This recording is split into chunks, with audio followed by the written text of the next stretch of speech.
Welcome to the Deep Dive. It's really great to have you tuning in with us today. Yeah, hi, everyone.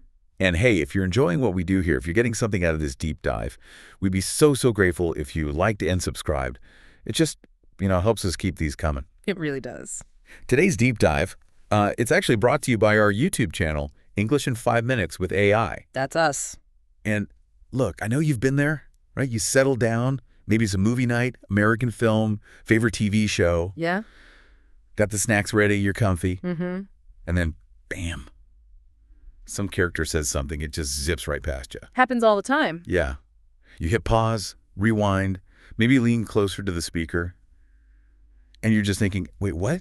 What was that word? Did they even finish the sentence? Or it sounds like 5 words crammed into one. Exactly. Like everything's just blurring together. It's this whirlwind of sound. And suddenly you feel like you're playing catch-up. It's that classic moment, isn't it? Realizing native speakers just seem to be on a whole different speed setting. They really do seem that way. Well, guess what? Today, we are diving deep, like really deep, into that whole thing. We're going to unpack the surprising ways, the often unnoticed tricks that native English speakers use to naturally speed up. And the best part, how you can learn these things too, to speak with, well, more flow and confidence. That's absolutely the plan. Our mission today really is to get into some specific, actionable techniques, things you can actually use to speak English faster and, just as importantly, feel more confident doing it. Yeah, not just the usual advice. Exactly. We want to go way beyond the tips maybe you've heard a million times. We're talking about revealing the subtle stuff, the almost invisible mechanics, how natural, fast English really works. Pulling you back the curtain. Pretty much. We'll look at how words change, how they link up, sometimes how bits even seem to disappear in everyday chat. Giving you the keys, hopefully, to both understand it better when you hear it and maybe start using some of these techniques yourself. Absolutely. So if you've ever felt that gap, that kind of frustration between, understanding English when it's written down or maybe spoken slowly, and then trying to actually sound more like a native speaker yourself, then you are definitely in the right place today. We're aiming to give you the tools to help bridge that gap. So really, stay with us right to the end to learn these things, the real secrets, the things that can genuinely transform how you sound. You won't want to miss this. Definitely stick around. Okay, let's get straight into it then. This whole thing about speed, it's something everyone notices, right? American actors in films, people on the street, they often sound incredibly fast. Like just unbelievably quick. It's a very common observation, yeah. But is it just about talking quickly? Like, are they simply moving their mouths faster than learners do? Or is there something else going on, something more, fundamental about the sounds? That's a great question, and it hits on a really common misconception. It's absolutely not just about speed in isolation. The main reason native speakers sound fast isn't usually because they're articulating every single sound faster. It's because they tend to, blend words together. They connect them. Blend them. Like smushing them. Sort of. It's more elegant than smushing, but yeah, the idea is words flow into each other. And this isn't just an English thing, by the way. It's pretty much universal. Really? In all languages? Yeah, in basically all native languages. Think about your own first language. I guarantee you blend words together constantly. You just don't notice it. Huh. I guess I haven't thought about it that way. Right. Like if you say a common phrase, maybe, I want to go home, in your language, are you really putting a clear pause between each word, I want to go home? No, definitely not. It flows. Exactly. It flows as one smooth unit, probably. Yep. We've been doing this since we learned to talk, so our brains are wired to hear these blended phrases and instantly decode them back into individual words. We don't consciously register the blending anymore. It's automatic. Okay, that makes sense. So it's familiar in our own language, but alien in English. Precisely. So the big challenge for English learners isn't just trying to force yourself to talk faster. That often just sounds rushed and maybe even less clear. Right. The real key is becoming aware of how English words specifically blend and reduce. Training your ears to actually hear these connections and changes, and then eventually training your mouth to reproduce them naturally. So it's about noticing patterns. Exactly. Recognizing that, say, did you eat? Almost always sounds more like, did ya eat? Or do you want to? Becomes do ya wanna? It's this connected speech, as linguists call it. It just creates a smoother, more efficient flow. More efficient? How? Well, think about the effort. It takes less muscular effort, less tongue movement to flow sounds together than to stop and start precisely for every single word boundary. Language kind of naturally seeks the path of least resistance in articulation. Like water flowing downhill. That's a great analogy. Without these blends, honestly, English would sound incredibly robotic, really choppy and unnatural. So the goal isn't just raw speed. It's speed that comes from this natural, efficient way of pronouncing things. Okay, I'm starting to see it. It's like there's this hidden layer of rules, or maybe habits, for connecting words. You got it. Habits that native speakers learn without even realizing it. And speaking of these, let's say, hidden pathways, here's where it gets really interesting. Because we want to move beyond these super obvious stuff. Yeah. Everyone knows about some basic contractions. Right, like don't for do not. Yeah, exactly. Yeah. But there are these other, maybe less commonly taught, techniques that make a huge difference in sounding natural and, yes, faster. And they're not random. They're actual patterns. Definitely patterns. So let's start with one. Everyone knows gonna for going to. It's like English 101 casual speech, right? Very common. But then I've heard this other thing, I'm a shump. Like, I'm a do this. What's going on there? That seems even shorter. Ah, I'm a shampa. Yes. That's a fantastic example of this efficiency principle pushed even further. It's incredibly common, especially in American English. And it's basically a further reduction, a compression of I'm going to. So it goes, I am going to, then I'm going to, then I'm going to, and then even shorter to on a row. Exactly, that progression. In very casual, very fluid, fast speech, I'm gonna can get squeezed down even more to just I'm our row. It's like a super contraction. Wow. Okay. And it's not just like lazy speech. It's a real micro efficiency. You're shaving off syllables, speeding up the delivery, letting sentences just flow into each other really smoothly in conversation. It's almost like verbal shorthand that native speakers just use. Can you give some examples of how that sounds? Sure. So instead of saying clearly, I am going to try it for you later, you'll very, very often hear a native speaker say, I'm a-trying it for you later. Notice the G often drops off the ing, too. That's another common feature. Right. Trying? Okay. Or imagine maybe a parent talking to their kid, perhaps playfully, I'm a-taking it out your pop's paycheck. Pop's paycheck. Yeah. Pop is just a very common, informal, affectionate term for father. So the phrase means, I'm going to deduct this from your dad's salary. It's super quick, very informal, but perfectly understandable in context. Gotcha. Another one, maybe showing commitment, like, don't worry, I'll be there. You might hear, I'm a-holding you to it. Meaning, I expect you to keep your promise. It's much faster, much more integrated into the flow than saying the full, I am going to hold you to it. Okay, so it's definitely casual. Would you use this in, like, a job interview?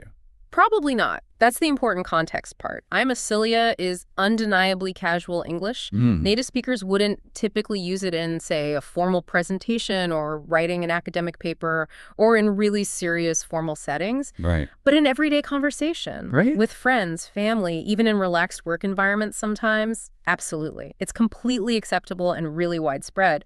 Whether you choose to use it depends on the situation, who you're talking to, and frankly, your own personal style and comfort level. But recognizing it is key. Recognizing it is huge, E. Because if you hear, I'm a do this, and you're expecting I'm going to do this, you might get lost. And if you do feel comfortable trying it in the right casual context, it can definitely help you sound more natural, more part of that fast-paced flow. It's one of those key ingredients to sounding, well, less like a textbook. That's a really clear example of language just finding the shortest path. It's fascinating. It really is. Language evolution in action on a small scale. And it's not just whole phrases like, I'm getting crunched, is it?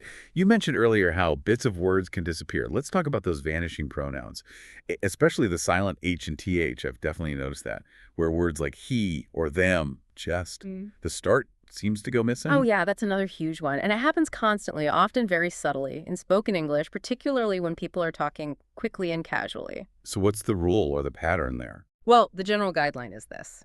The H sound at the beginning of pronouns like he, him, his, her, and hers very often becomes silent, or at least extremely reduced, almost like a tiny puff of air, unless that pronoun is the very first word of the sentence or is being stressed for emphasis. Okay, so if it's in the middle of a sentence and not stressed, the H can vanish. Pretty much, yeah. Instead of a clear H sound, it basically gets absorbed by the sound before it, or it just becomes incredibly light. And similarly, the TH sound in the word them can also get significantly reduced or even disappear in rapid speech, often sounding more like or even just That schwa sound again. Right, I hear that all the time. Given to me. Exactly. That's a perfect example. Instead of give them to me, it becomes given to me. Or you might hear I told them already instead of I told them already. Okay, and what about the H words like he or him? Let's take some examples. Instead of carefully saying, how does he know to call you that? Like, in natural speech, you'll very often hear something like, how does he know to call you that? Or even, how does he know? The H just kind of melts away. How does he know? Wow, okay. Yeah, it smooths the transition between does and know. Or think about a question like, does he know we've been watching him? In fast, casual speech, both those H sounds are likely to be reduced or dropped. It might sound more like, does he know we've been watching him? Watching him. Right. Another quick one, what happened? Does he know these things? Again, that does he often becomes does. In all these cases, the H is pretty much gone, making the speech flow faster and smoother. Why does that happen? Is it just easier to say? Essentially, yes.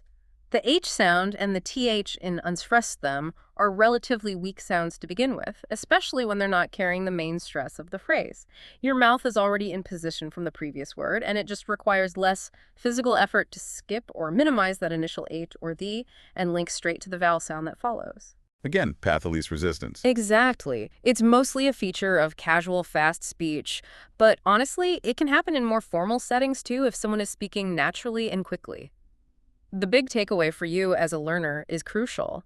If you're listening hard for a clear H in him or a clear TH in them in the middle of a fast sentence and you don't hear it, you didn't necessarily mishear. Right, it might just not have been pronounced strongly or at all. Precisely. The sound was likely reduced or dropped completely, and just recognizing that this happens is a massive step towards decoding fast, natural English speech accurately. You stop searching for sounds that aren't actually there. That is such an eye-opener. Seriously. It's like parts of words are optional sometimes. In a way, yeah, depending on the context and speed. And this same idea, this drive for efficiency, it applies to other common words too, right? Like, I've noticed the word for often sounds weird. It doesn't sound like F-O-R, Absolutely. Another fantastic example. And this brings us to a really, really fundamental concept in understanding spoken English.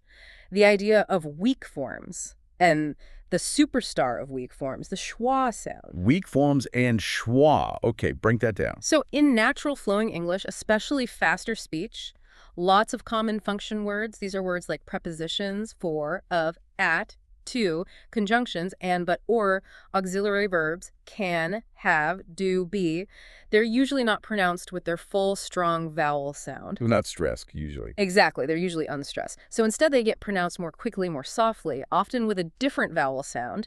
This quicker, softer, often vowel-changed version is called the weak form. Okay, and the schwa. The schwa is the hero of the weak form. It's the most common vowel sound in the entire English language. It's that super neutral, kind of lazy or I sound, like the A in about or the O in computer. It's never stressed. And what happens is, in the weak form of many of these function words, the original vowel sound gets reduced down to this schwa. So for becomes. For almost always becomes fur, her in everyday connected speech. Unless, and this is key, unless the speaker is deliberately emphasizing the word for. Like if you said, who is this gift for? You'd stress it, use the strong form. Right, F-O-R. But in a normal sentence, just flowing along, it's going to be the weak form, fur. Okay, examples. Let's listen. You wouldn't typically hear, does my baby want to go for a first walk? Nice and clear like that. No, sounds a bit stiff. Right. You'd almost always hear, does my baby want to go for first walk? That weak fur. It's subtle, but it's constant. Yeah, I can hear it now you pointed out. Go for a walk. Another one. I was just going to go for a walk anyway, not go for a walk. Or even the simple question, you want to go for a walk? It's always fur, fur, fur. The full or sound just vanishes into that little schwa. Wow. Okay. And this happens with other words too. Oh, loads of them. Think about of. Very rarely, usually it's UIV, like a cup of tea. And a T, yeah. Or and.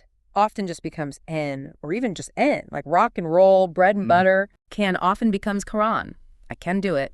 Not I can do it, unless you're stressing ability. Right, I can see it. Exactly. Even to very often becomes took on. I have to go. Not I have to go. This is everywhere. It is absolutely fundamental to the rhythm and flow of natural English. It's what stops speech from sounding like separate blocks of words. It makes it fluid. Mastering these weak forms, or at least recognizing them, is crucial, not just for sounding more natural yourself, but maybe even more importantly, for understanding native speakers. Because if you're listening for the strong form all the time. You'll get lost, you'll miss things, you'll think, what was that word when it was just a common word, like for or to, pronounced in its weak form? So many learners get stuck here. They know the dictionary pronunciation, but not the real-world, fast speech pronunciation. The schwa sound. It really is the secret agent of English pronunciation, hiding in plain sight. That's a perfect way to put it. It really is. Okay, so we've talked about blending, disappearing sounds, weak forms. These are all about how words connect and change in the flow. Now, let's maybe shift focus slightly. Are there specific sounds in, say, American English that are just different, and knowing them helps with speed and understanding? Yes, definitely. While blending and reductions are huge, there are also some very characteristic phonetic features of certain accents. And for American English, one of the most distinctive, most widespread is what people often call the American T, or the flap T, or tapped T. The American T, I think I know this one. Like in water. Exactly like in water. That's the classic example. So the rule basically is this. When the letter T comes between two vowel sounds, Okay. or sometimes between an R sound and a vowel sound, it often isn't pronounced as that sharp, clear T sound you might expect, where you get a little puff of air. Right, like in top. Precisely. Instead, it gets pronounced as a very quick, soft D sound. It's like a very rapid tap of the tongue against the roof of the mouth, right behind the teeth. It sounds much more like D than T. So water becomes... Sounds much closer to water. W-A-D-D-E-R. That teep just flaps into a D. Okay. Any other examples? Loads. Think of city. Americans almost never say suddy. It sounds like suddy. S-I-D-D-Y. City. Yeah, okay. Or better. Sounds like boo-boo. Better. B-E-D-D. Or pretty often sounds like pretty. P-R-I-D-D-Y. Meeting sounds like meeting. Little sounds like little. It's really consistent, It's isn't it? incredibly consistent in American English. And it's a major part of what gives American English its specific sound and rhythm. It's not just single words either. Think about phrases. Like what? Like what a lot of water. You'll hear the T in what flap because it's before the vowel A. The T in lot flaps because it's between vowels, O and O. And the T in water flaps, so it sounds like what a load of water. What a load of water. Wow, that's really different from how maybe a British speaker might say it. Very different, typically. Or another phrase. Get out of the city quickly. The T in get flaps before out. The T in out flaps before of. The T in city flaps, so you get something like, get out of the city quickly. Get out of the city. Okay. That really demonstrates the flow. It does. And understanding this flap T is absolutely key. Again, not just for your own pronunciation if you're aiming for an American accent, but crucially for understanding native speakers. If your brain is expecting a sharp T sound and it keeps hearing the soft D sound instead, it can totally throw you off. Makes familiar words sound strange. Exactly.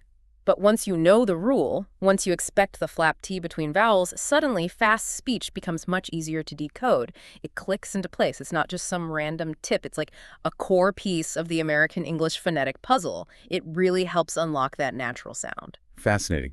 Seriously, the flap T or American T, it makes so much sense when you explain it like that. It's like getting a secret decoder ring for American pronunciation. Suddenly things just click. It often feels that way for learners, yeah. Okay, so we've covered some amazing ground here. We've looked at how native speakers really talk, blending words, dropping sounds like H and the, using weak forms and the schwa, the whole American T thing. But for you listening right now, what does this all mean practically? How do we take these ideas, these insights, and actually use them? How do we put this into practice to genuinely speed up our fluency and maybe even more importantly, build that confidence? Yeah, this is the crucial step, isn't it? Moving from just knowing about this stuff to actually doing something with it. And one of the most powerful techniques for this, one that's maybe talked about, but often I think underestimated or not done effectively, is shadowing. Shadowing. Okay, I've definitely heard that term. It sounds a bit, I don't know, intense, maybe a little mysterious. Can you break it down? Like, what is it step by step, and why is it supposed to be so good? What makes it different? Sure. The basic idea of shadowing is actually quite simple. You take an audio or video clip, could be anything really, a movie scene, a bit of a podcast like this one, a TED Talk, news report, whatever, and you play it, and then almost immediately, like a split second behind the original speaker, you repeat what they're saying. You try to mimic everything as closely as possible. Everything, like word speed. Words, speed, pronunciation, the rhythm, the intonation, the ups and downs of the voice. You're essentially trying to become their echo, their shadow, hence the name, Yeah. just trailing right behind them. Okay, that sounds challenging but doable.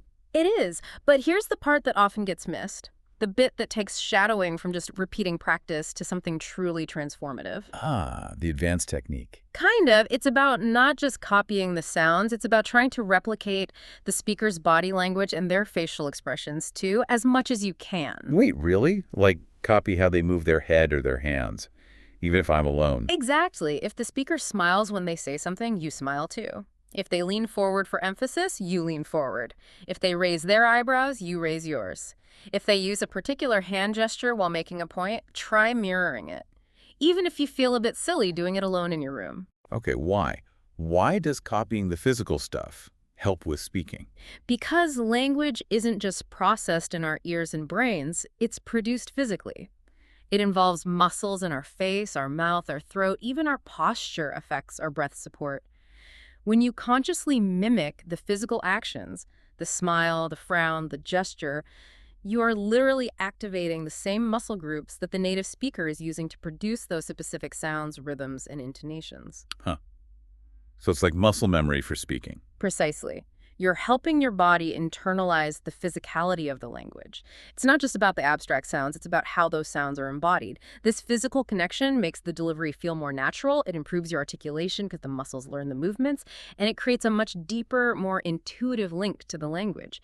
You're not just saying words, you're performing the communication like a native speaker does. It directly boosts your fluency, your naturalness, and makes speaking feel less effortful over time. Wow, that's a whole other level to shadowing. Mind blown. It really makes a difference. And here's a related tip, something that works brilliantly alongside shadowing, or even just for general speaking practice. It's incredibly motivating too. Okay, I'm ready. Film yourself. Use your phone, doesn't need to be fancy. Record yourself doing some shadowing or just speaking English, maybe summarizing something you read or talking about your day. Oh, I don't know about that. Watching myself back. Cringe. I know. Most people hate watching themselves at first. But here's the fascinating part, the psychological power of it.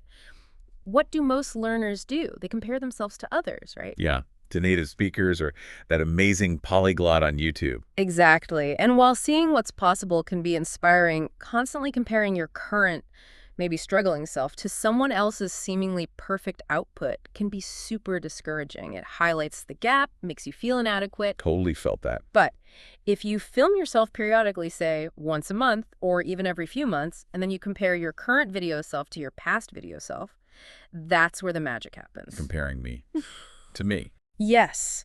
Compare you now to you from 6 months ago, or you now to you from a year ago.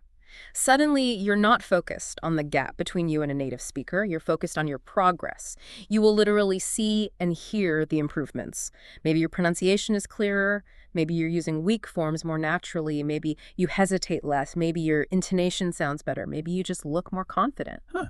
Seeing my own progress. It provides tangible, undeniable, personal proof that you are getting better. It highlights your journey, your gains. And that kind of self-comparison is incredibly rewarding and motivating. It fuels you to keep going because you can see the results of your effort. It's way more powerful than constantly feeling like you're falling short of someone else. That's actually brilliant. Shifting the comparison inward.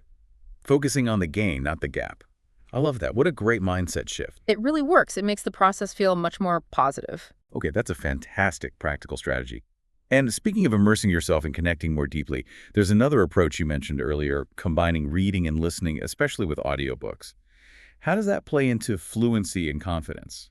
Yeah, immersive listening with audiobooks is another phenomenal tool. It's great for vocabulary, for grammar and context, for overall comprehension. Right, the usual benefits. But if we connect it back to this idea of internalizing the natural flow and feel of the language, there's a specific type of audiobook that's incredibly powerful. Memoirs, especially memoirs read by the author themselves. Ah, the author reading their own life story. Why is that special? Think about it. When the author reads their own words, their own experiences, it stops feeling like just a performance or someone reading a script. It transforms into something much closer to a direct, personal conversation. Like they're telling you their story directly. Exactly. You're hearing it straight from the source in their authentic voice. You get their actual intonation, their natural pauses, their emotional rhythm, Yeah. their unique way of speaking their cadence. You're not just passively receiving information, you're connecting with the narrative and the narrator on a much deeper, almost intimate level. More engaging than just a random narrator. Often, yes. It fosters this really strong, empathetic connection, both to the story and to the language itself. It feels less like studying and more like listening to a friend share something important. And because it feels so authentic, it's fantastic for improving your listening skills. You're tuning your ear to genuine speech patterns, maybe not totally unscripted, but delivered with authentic feeling and rhythm, complete with all those natural hesitations, stresses, and reductions we've been talking about. And it makes the language feel more alive. Totally. It helps you cultivate a real appreciation for the nuances, the rhythm, the music of the language. I remember reading comments about, for instance, Barack Obama's narration of his memoir, A Promised Land. People said it felt less like an audiobook and more like he was just sitting there telling them stories personally, almost like a bedtime story, someone said, because his voice and pacing were so engaging and natural. Wow, that's a powerful description. It is. And that kind of deep personal connection makes the learning process not just more effective, but way more enjoyable. It deepens your relationship with the language itself. And when you have a positive relationship with the language, when you appreciate its beauty and complexity, that intrinsically boosts your motivation, your confidence, and ultimately your fluency. It stops being a chore and starts being a pleasure. It's beautiful. It's about finding the joy and the connection, not just ticking boxes. Precisely. That connection makes all the difference. Wow. Okay, what a journey we've been on. We've really dug into some, I think, incredibly valuable and often overlooked tips for speaking English faster, more naturally, and definitely with more confidence. Hope it's been useful. Absolutely. From understanding how words blend, like that I'm a date example, and how sounds like H and TH can vanish, to the huge role of weak forms and that sneaky schwa sound, and then nailing down specific things like the American T rule, Core concepts, really. and then moving into really practical strategies like superpowered shadowing, including the body language, and that deep immersion through author-narrated audiobooks. I honestly believe that applying these things, consistently, it can make such a huge noticeable difference in your English. Really help close that gap between understanding and actually sounding more fluent and confident. It's about putting the knowledge into action. It really is. And hey, if this deep dive is giving you some valuable insights, maybe some aha moments, we'd, again, be so grateful if you liked and subscribed. It lets us know we're on the right track. Definitely appreciate the support. And all this discussion, it kind of raises an important question, doesn't it? For you, listening right now, what's next for you on your language journey? Good question. Because learning a language, it's not really about reaching some mythical finish line, right? There's no point where you say, okay, I'm done, mastered. True. It always feels like there's more. Exactly. It's much more like an ongoing discovery, a journey where you keep uncovering more and more layers, more subtle patterns, different rhythms, deeper connections. And every new thing you notice, every little pattern you start to understand or use, it just enriches your whole experience. It makes the language feel less like a foreign object and more like something that's becoming part of you, a living thing you're constantly in conversation with. That's a perfect way to think about it. A continuous unveiling, a constant conversation. And maybe that's the final thought to leave you with today. When you really start listening deeply, not just for the words, but for the spaces between the words, for those hidden rhythms we talked about, the subtle changes in sound, those connections, you start to hear the unique music in the language. The music of English. Yeah. The music of English, or really the music of any language you choose to explore, it stops being just a list of vocabulary and grammar rules, and it turns into this active, almost delightful dance with sound. A journey where there's always something new and fascinating to discover. So keep exploring, keep listening deeply, and keep finding that hidden music. Thanks so much for joining us for this deep dive. Thanks, everyone. See you next time.